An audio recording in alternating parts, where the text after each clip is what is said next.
Hi everyone, thank you for joining me for this demonstration of the Emission Reduction Credit, or ERC Generation General Workbook. In this video, we are going over the general sheet of the workbook. This sheet is for general information regarding the project, such as the company and site information, industry type, county, state implementation or SIP year, reduction strategy, and cap and trade applicability. Throughout the workbook, all yellow cells should be completed by the applicant unless noted otherwise. Questions will gray out based on responses to previous questions. Beginning with this sheet onwards, there is an unlocked column for applicant internal comments.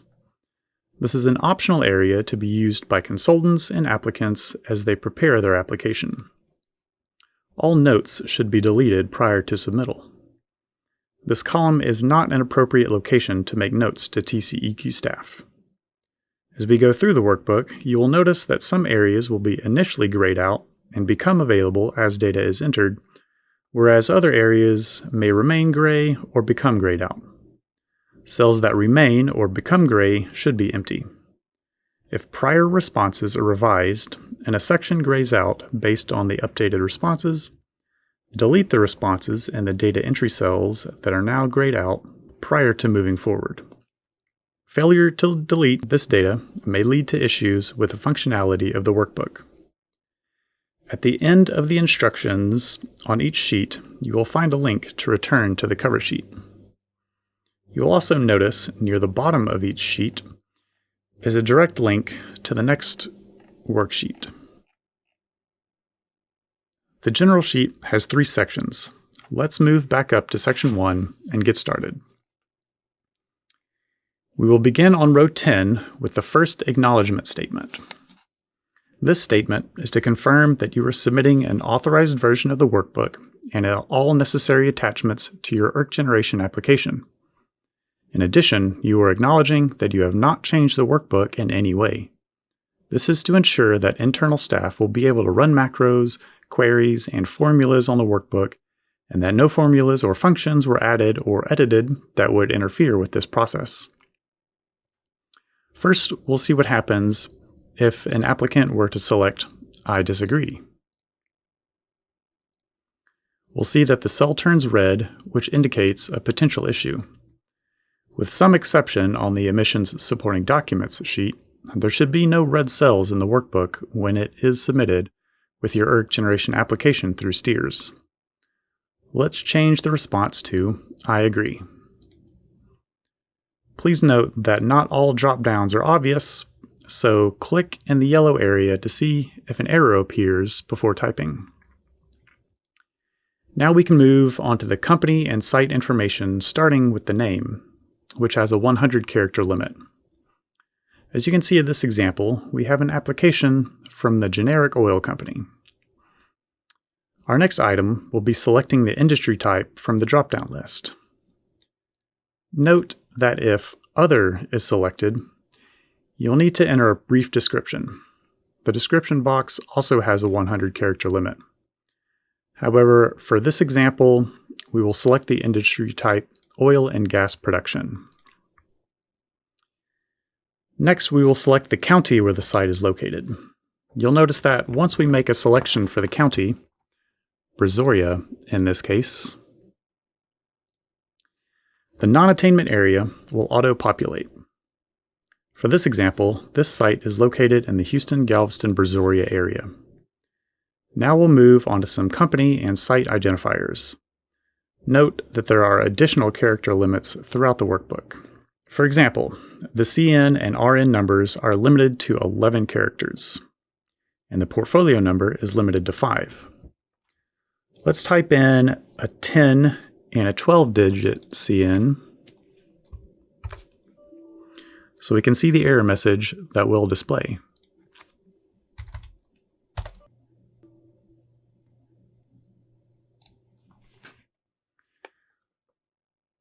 Let's now see how different selections will open up different sections of the workbook.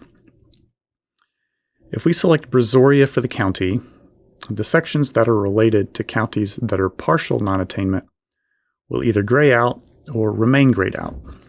However, let's change the selection to Anderson County.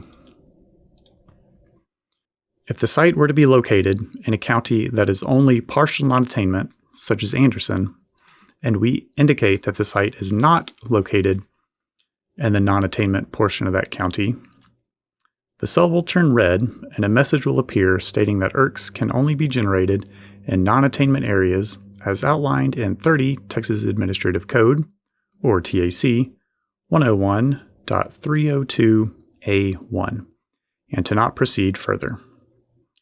However, let's go back to our example in Brazoria County.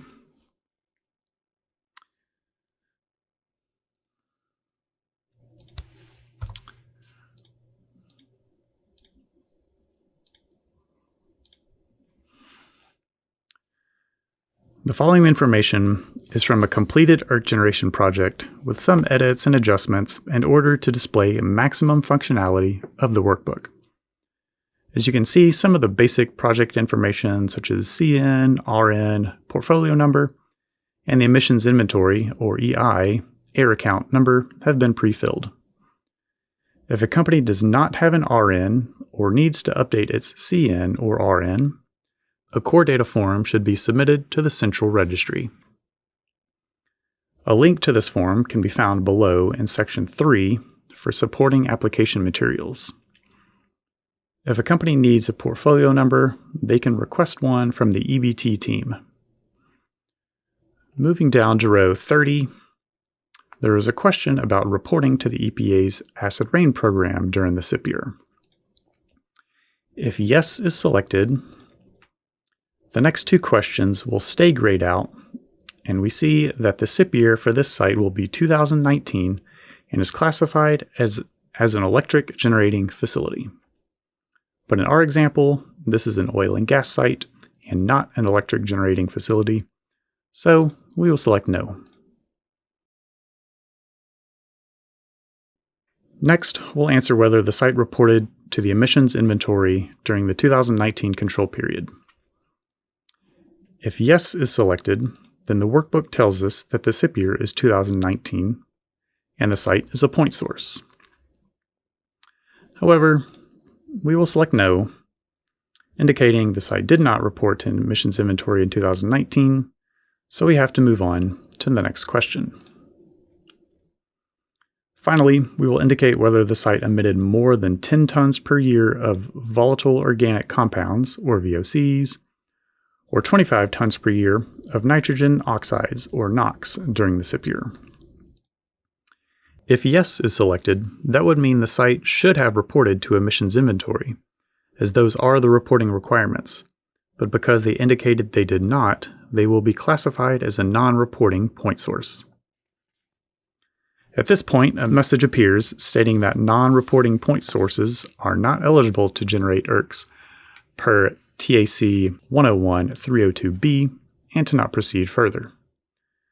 For our project, though, we will select no, leading us to a SIP year of 2019 and the classification of being an area source. Let's quickly see how the SIP year changes if we select a partial non-attainment county like Anderson. We get 2017. Or, if we select an industry type other than oil and gas, such as electric generation, we'll get a SIP year of 2020.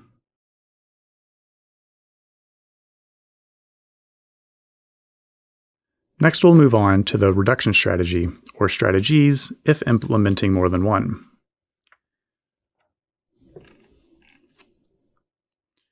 Please note that you may select up to 2 reduction strategies for this workbook. If your project includes more than 2 strategies, you will need to prepare and submit an additional workbook. First, we'll select the reduction strategy from the drop-down list.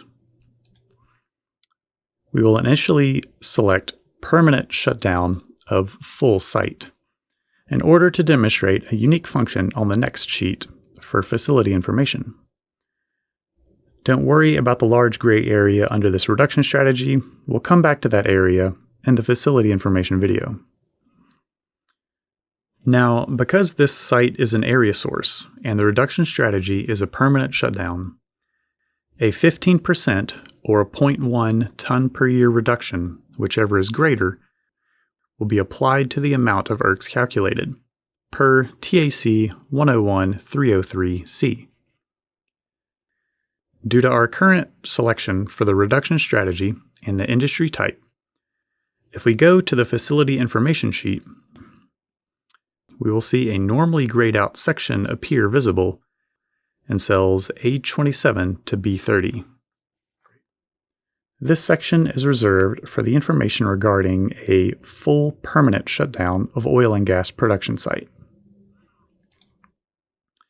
If we were to select anything other than permanent shutdown of full site for the reduction strategy, we can see that the section is no longer available for input.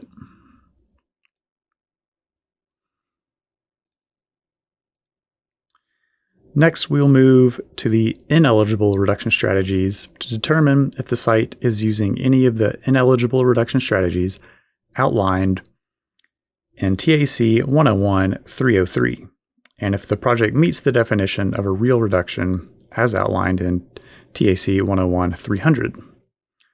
For clarification on any of these terms or questions, please refer to the rules outlined on line 48.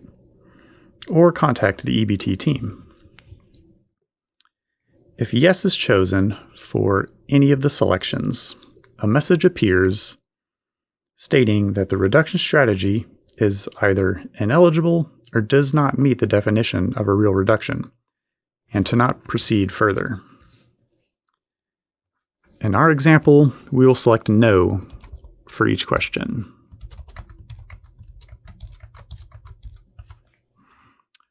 After that, we will indicate whether or not any of the fins included in the project are subject to the Mass Emissions Cap and Trade Program, or MECT, and or the Highly Reactive Volatile Organic Compounds Cap and Trade Program, or HECT. If no is selected, portions of the next sheet on facility information will remain grayed out.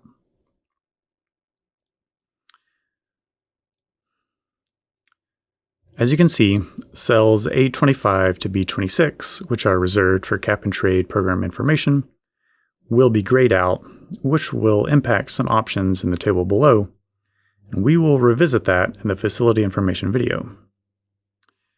Going back to the general sheet, we will select that our site is subject to one or both of the programs. We can now see the cap and trade program section has become available to us, since we indicated that our site is subject.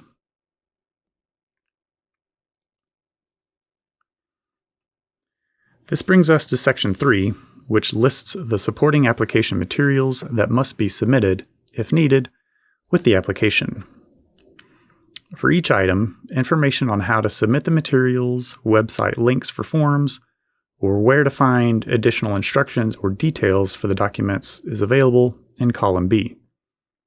First, as mentioned earlier, if a CN or RN number needs to be created or updated, please submit a core data form. This link will take you to our website where you can find the core data form. Next, please provide a process flow diagram and a process description. This will help us get a better understanding of the project. If needed, please also include site information supporting documentation. If you are including well plugging reports, also known as the W3 form, please ensure they have been date stamped as received by the Railroad Commission. If a date stamped form is not available, please include a copy of the submission confirmation email from the Railroad Commission with your W3 form. For the emissions calculations and the corresponding supporting documentation, the specific documents will be outlined on the emissions supporting document sheet. And lastly, for projects requesting VOC ERCs, provide the correct VOC speciation documents that will be identified in the workbook on the VOC speciation sheet, and, if applicable, the representative site analysis sheet. Finally, we come to the second acknowledgement statement. This confirms that the ERC application consists of a complete ERC General Workbook and all required supporting documentation. If I disagree is selected, we see that, again, the cell turns red, indicating a potential issue the EBT team will look into. Again, with some exception on the emissions supporting documentation sheet, there should be no red cells in the workbook when it is submitted with your application. However, for our generic oil and gas company example, we will select I agree.